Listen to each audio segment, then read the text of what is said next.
처음부터 말을 하고 태어나는 친구들은 없습니다. 모든 아이들이 다 처음부터 태어나자마자 말을 하진 않아요.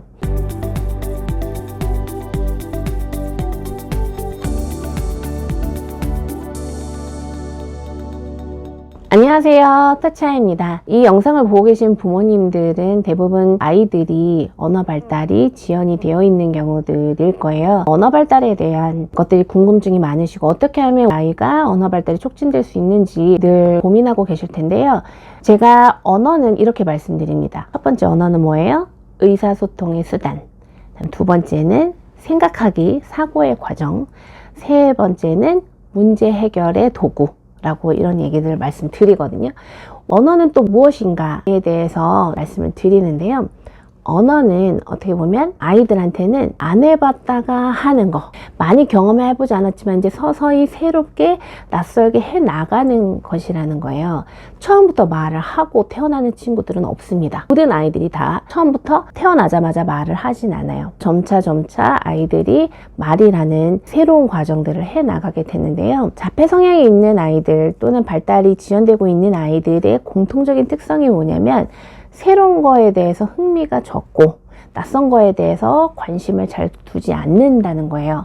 그래서 이 발달이라는 거는 제가 자주 말씀드리는데 이 발달은 뭐예요? 주변에 새롭고 낯설고 다양한 것들을 받아들여서 자기 것으로 만들어가면서 이 영역이 점점 커져가는 거예요. 새로운 거, 안 해본 거, 또 조금 어려운 거, 낯선 거 이런 것들을 경험을 하지 않게 되면은 이 아이의 발달의 영역이 점점 커져가지 않게 되겠죠. 그리고 우리 아이들 중에 익숙한 것만 하려고 하고 좋아하는 것만 반복하려고 하는 친구들이 많이 있어요. 늘 입는 옷만 입는다던가 또는 가는 곳만 가려고 한다거나 또는 자기가 익숙한 길로만 가려고 하는 패턴이나 반복적인 습관을 보이는 친구들이 있어요. 그렇게 새로운 것들 받아들이지 않고 익숙한 것만 하게 되다 보면 언어 발달에도 이것이 영향을 미칩니다. 자, 말을 안 하다가 말을 하는 거 굉장히 큰 새로운 변화가 됩니다. 말을 안 하다가 하게 되는 거 아이가 새롭지만 또 약간 불편하게 느낄 수 있고 또 어렵게 느낄 수 있는 건데 일상에서 자기가 보고 듣고 경험하는 것들을 새로운 것들을 받아들이지 않고 자꾸 예전의 것들로만 반복을 한다면 이 언어라는 새로운 과정들을 당연히 하지 않으려고 하겠죠. 언어 발달은 굉장히 여러 가지가 복합적으로 작용해서 발화가 이루어집니다. 말만 시킨다고 말이 나오는 게 아니죠. 언어 자극만 준다고 말이 나오는 게 아닙니다. 언어는 대근육 활동을 통해서 역시나 호흡 발성이 같이 길러지면서 언어의 필요한 과정이 이어지고 또 언어는 감정 발달을 통해서 상대방의 표정을 보고 같이 움직이면서 이 조음기관이나 표정이 모방이 되면서 언어에 필요한 기초적인 훈련이 이루어지게 되는 거죠. 언어는 굉장히 복합적인 경험들이 종합되어서 언어 발화가 이어지는 거예요. 그래서 언어를 단순히 왜 말을 못하지? 말을 시켜야겠다라고만 접근해서는 안 되는 이유가 바로 여기에 있는 거죠. 새로운 곳에 가서도 잘 적응을 못하고 새로운 사람과 만날 때 관계 형성하는 시간이 굉장히 오래 걸리거나 아니면 새로운 사람하고 관계 형성이 어렵다면은 일단 이 부분부터 해결이 돼야 됩니다. 그래서 일상에서 보고 듣고 만나고 관계 형성하는 것들이 조금씩 계속 새로운 것들을 받아들이고 안 해본 것도 해보고 또 하고 싶은 것도 상황에 따라 못하거나 기다리거나 할 수 있는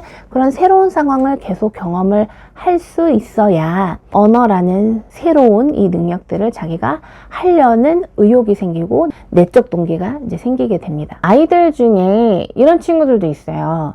울음소리도 굉장히 패턴화되어 있는 소리. 또 울음을 할 때 으아 이렇게 좀 다양하게 소리를 내게 되잖아요. 근데 울음소리도 이렇게 자기 익숙한 소리만 내는 거예요. 그래서 그 친구한테는 오히려 울 때 입술 주변을 만져주면서 소리를 바꿔주잖아요. 입술 주변 만지면 당연히 소리가 바뀌어지잖아요. 그러면 자기 바뀐 소리를 들으면 어떻게 하는 줄 아세요?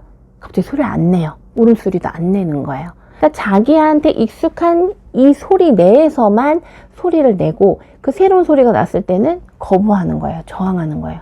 이렇게 새로운 소리를 거부하고 낯설어서 저항하면 당연히 언어 발달은 늦어질 수밖에 없고 언어 발달은 촉진이 아니라 그 안에서 머물 수밖에 없는 거죠. 그래서 어떻게 하면 우리 아이가 새로운 것에 관심을 갖고 자꾸 새로운 것들을 알아가고 자기가 해내고자 하게 할까라는 고민을 꼭 해보셔야 되고, 새로운 것들을 받아들이고 같이 하기에 가장 효과적인 방법은 뭔지 아세요? 바로 사회성입니다. 난 사회성이라고 말씀드렸는데 쉽게 말하면 이거예요. 아이가 자기가 친하고 같이 놀고 어울리는 사람들이 있으면 그 안에서 다른 사람이 하는 거 자기도 자연스럽게 하고 싶어요. 그리고 다른 사람이 하는 거 보면서 아, 이걸 가지고 새롭게 가지고 놀 수 있는 거구나. 그리고 다른 사람이 하는 거 보고 저거 뭐지 궁금하면서 탐색하고 새로운 것들을 받아들일 기회들이 많아지게 됩니다. 근데 자폐 성향이 있는 아이들은 타인과의 소통과 관계 형성에 어려움이 있잖아요. 그렇다 보니까 새로운 것들을 잘 받아들이려고 하지 않고 익숙한 거 내에서 반복을 하게 되고 언어 발달에도 영향을 미치는 거죠. 이 과정을 선순환으로 바뀌려면 1번도, 2번도, 3번도 우선순위를 아이가 혼자 놀지 않고 같이 놀고 누군가와 좀 적극적으로 서로 접촉하고 서로 몸을 같이 맞대면서 놀 수 있는 시간들을 계속 늘려주셔야 됩니다. 그래서 아이가 다른 사람하고 관계 형성이 되면, 동생이라든지 친구랑 관계 형성이 되면 그 사람이 말하는 거, 행동하는 거, 뭔가 만지고 활동하는 거에 대해서 관심 있게 지켜보게 됩니다.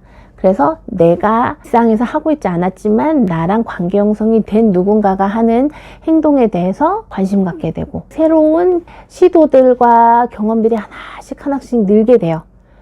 일상에서도 아이가 할 수 있는 게 많아지고 새로운 곳에도 적응도 잘하고 새로운 선생님이나 친구들 만났을 때도 관계 형성을 잘하게 되면서 이 과정을 통해서 언어도 안 하던 말들도 자기가 시도해보고 또 더 새로운 말을 자기가 하기 위해서 주변 사람들 말을 더 적극적으로 듣게 되는 굉장히 선순환이 일어나게 되는 거예요. 새로운 것들을 받아들이지 않는 아이들은 결국 언어라는 새로운 소리를 내는 과정도 저항할 수 있습니다.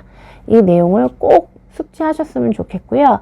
그래서 새로운 것들을 경험하기 위해서는 맨날 여행을 간다거나 맨날 집에 뭐 새로운 물건을 들여놓는다거나 이 방법이 아니라 사람들과의 소통과 상호작용을 계속 하다 보면 똑같은 사람도 매일 만나더라도 그 사람의 감정과 표정과 행동이 매일 똑같지 않을 수 있어요.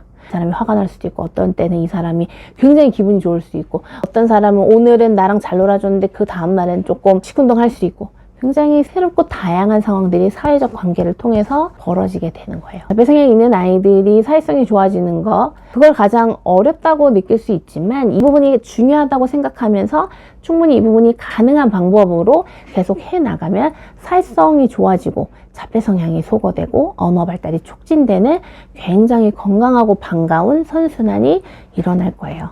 우리 아이의 언어 발달을 위해서 매일 고민하시고 걱정하시는 부모님들 많으실 텐데요. 이 영상 꼭 보시고 우리 아이가 매일 너무 익숙하고 반복하는 것들이 있으면 좀 소거해 주시고 계속 가족들하고 또는 지인들이나 친척들하고 만나서 어울려 놀 수 있는 건강하게 새로운 것들을 받아들이는 경험들로 아이의 하루하루 한 시간을 의미 있게 채워주셨으면 좋겠습니다. 네, 이번 영상도 도움이 되셨길 바라고요. 좋아요, 구독, 가입까지 꼭 부탁드리고요. 그럼 저는 다음 영상 들고 찾아뵙도록 하겠습니다. 감사합니다.